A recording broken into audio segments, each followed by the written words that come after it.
इस कहानी के सभी पात्र और घटनाएं काल्पनिक हैं, जिसका किसी भी व्यक्ति या घटना से कोई संबंध नहीं है। यदि किसी घटना के साथ इसकी समानता होती है, तो इसे मात्र एक संयोग कहा जाएगा।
दिग दिगंत और अनंत तक गूंजायमान है।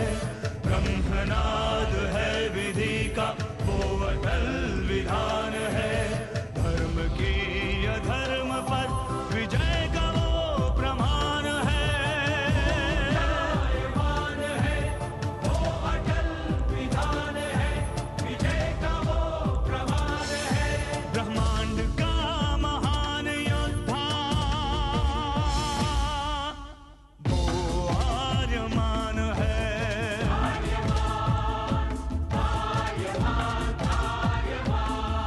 ब्रह्मांड का महान योद्धा वो आर्यमान है। आर्यमान है।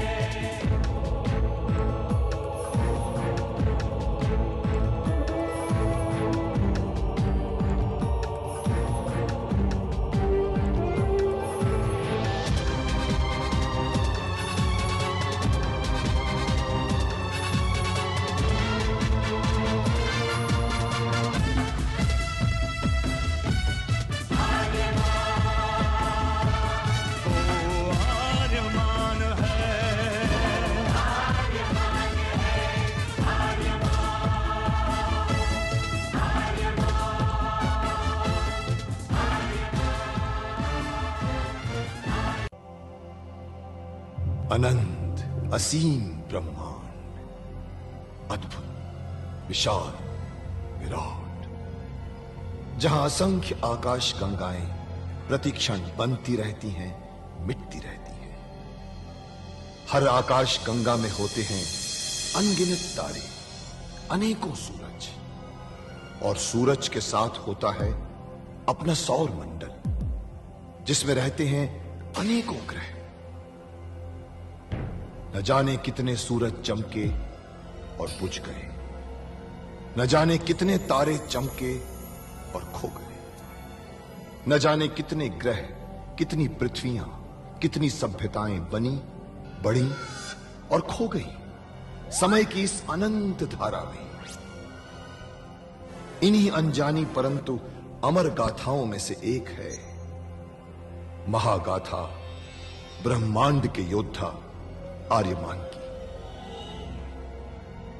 बहुत समय पहले पृथ्वी से लाखों प्रकाश वर्ष दूर आर्याना आकाश गंगा में एक ग्रह था, थार।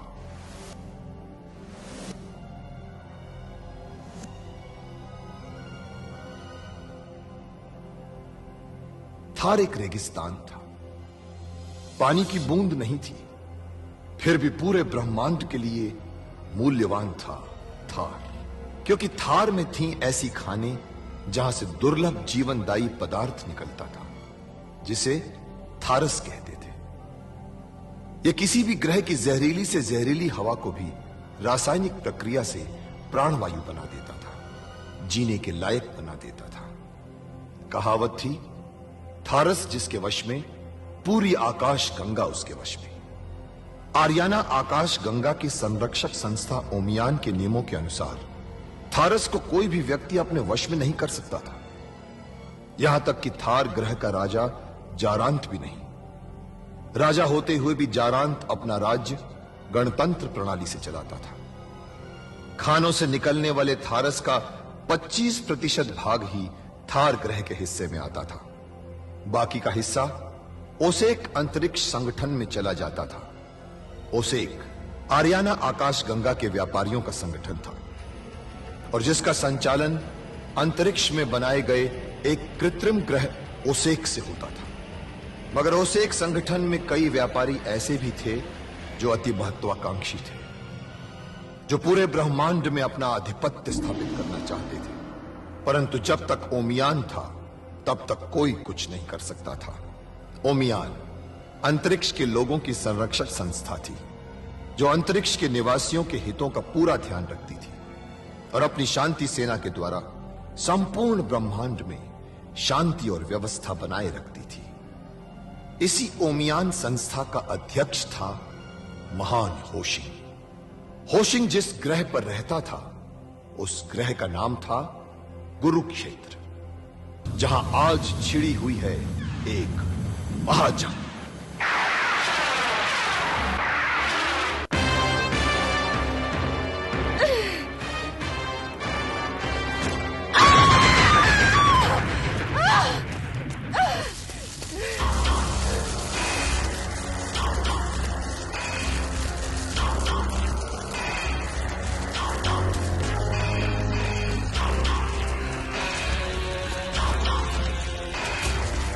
यंत्र में ही छिपी थी मेरी खूबसूरती। तूने वो यंत्र तोड़कर मुझसे मेरी खूबसूरती छीन ली, मगर अब बचेगा कि नहीं।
किया, अब तुम अपना कर्तव्य पूरा करो।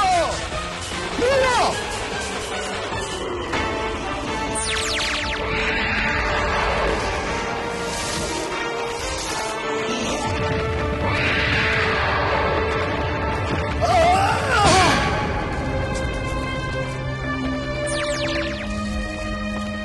आचार्य नैमिष, आचार्य नैमिष, आचार्य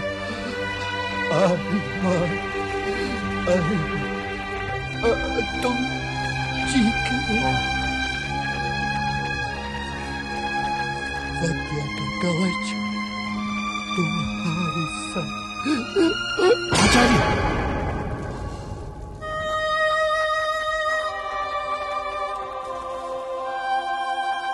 ओ आचार्य नैमिष, आपने मेरे लिए अपना बलिदान दे दिया। यदि आप समय पर नहीं आए होते तो रक्षिंद्रा का समाप्त हो पाना असंभव था। ब्रह्मांड आपके इस एहसान को हमेशा याद रखेगा।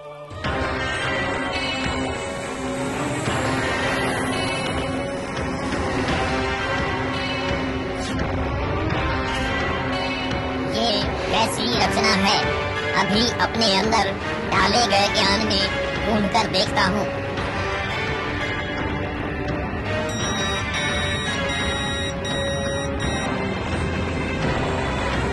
अरे ये क्या? ऐसी किसी रचना का जिक्र है ही नहीं मेरे अंदर। फिर ऐसी क्या चीज है? ये ना तो कोई ग्रह लगता है, ना सूर्य, ना सौरमंडल, ना ही आकाश गंगा। फिर क्या है ये? वो यान कैसे खिंच गए उधर? अरे मेरा यान भी खिंच रहा है। सुरक्षा कवच खुलाना होगा।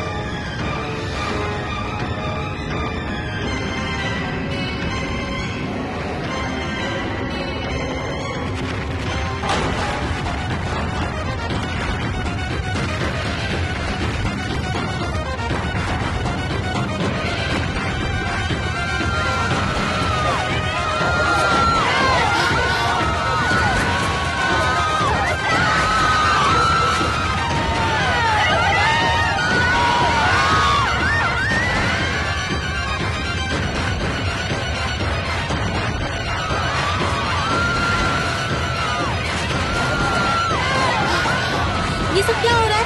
क्या हो रहा है? लगता है आर्यमान ने रक्षिंद्रा को खत्म कर दिया है। उसकी माया का प्रभाव खत्म हो रहा है, इसलिए ये सब हो रहा है।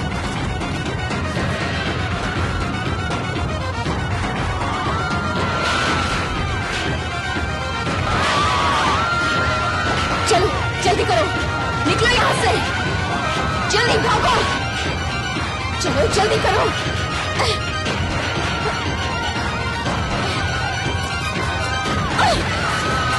उस तरफ चलो।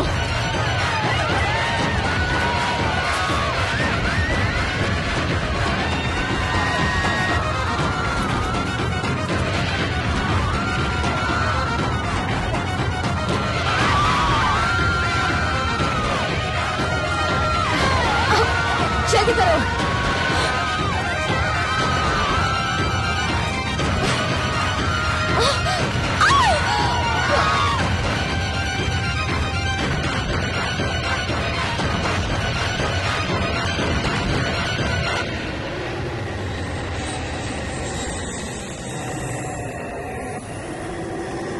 चलो आ गए वाराही ग्रह पर।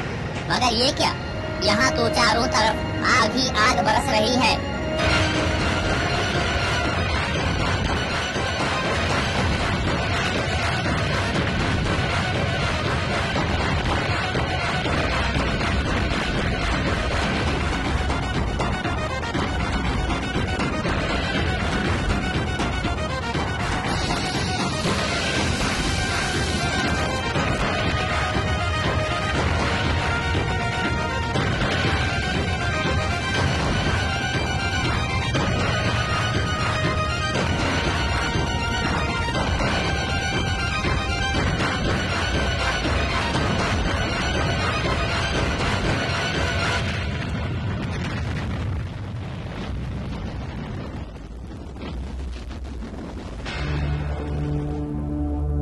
तेजी,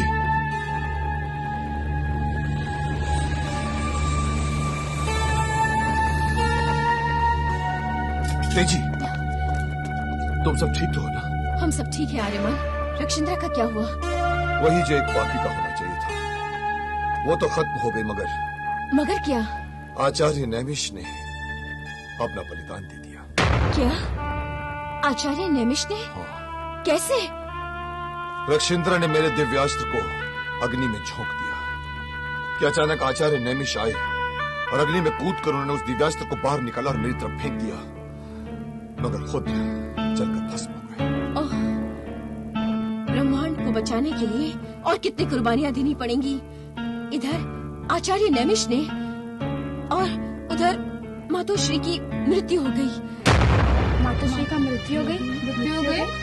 अब हमारा कर्तव्य है कि हम उनके छोड़े हुए कार्य को पूरा करें। हाँ, सवितान केंद्र का मुख्य केंद्र नष्ट हो चुका है। अब हमें इस सवितान केंद्र से ही दोबारा मुख्य केंद्र को जीवित करना होगा। हम सवितान केंद्र को पुनः जीवित करने का प्रण लेते हैं और जो आर्यमान ने हमें आजादी दिलाने में सहयोग दिया है, हम आपके आभारी हैं। और मेरे आभारी नहीं, मैंने भी तो आर्यमान का साथ दिया है। ठीक है, मैं तुम्हारी आभारी हूँ। मैं स्वीकार करता हूँ। तो वो आर्यमान, तुम जल्दी मेरे साथ चलो। क्यों? मैंने कुछ देखा है। क्या देखा है? मुझे पता नहीं चल सका, कुछ विचित्र सा लग रहा था। शायद तुम देखोगे तो समझ सकोगे। हो सकता है वो ब्रह्मांड पर आने वाला कोई बहुत बड़ा संकट हो। ठीक है, चलो। तेजी, मेरा कार्य यहाँ समाप्त हो चुका है। तुम इस सवितान केंद्र को संभालो, इसकी रक्षा करो और इसे शक्तिशाली बनाओ। मैं अपने लक्ष्य की तरफ जाता हूँ। आओ तुम। आर्यमान, मैं भी तुम्हारे साथ चलूंगी। तुम मेरे साथ चलकर क्या करोगी? तुम्हारी सहायता, जैसे तुमने मेरी की है। मुझे तुम्हारी सहायता की आवश्यकता नहीं है तेजी। मैं किसी स्त्री का एहसान नहीं लेता। मैं भी किसी पुरुष का एहसान अपने ऊपर नहीं रखती। क्या मतलब? मतलब साफ है, तुम्हें मुझे अपने साथ ले जाना ही होगा। आर्यमान, इसे भी साथ ले चलो। 2 से भले 3। ठीक है, चलिए। अच्छा बहनों, अब हम चलते हैं और आशा करते हैं कि बहुत शीघ्र आप लोगों से मिलेंगे। सत्य का कवच आपके साथ। धन्यवाद। आइए।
आर्यमान, वो देखो।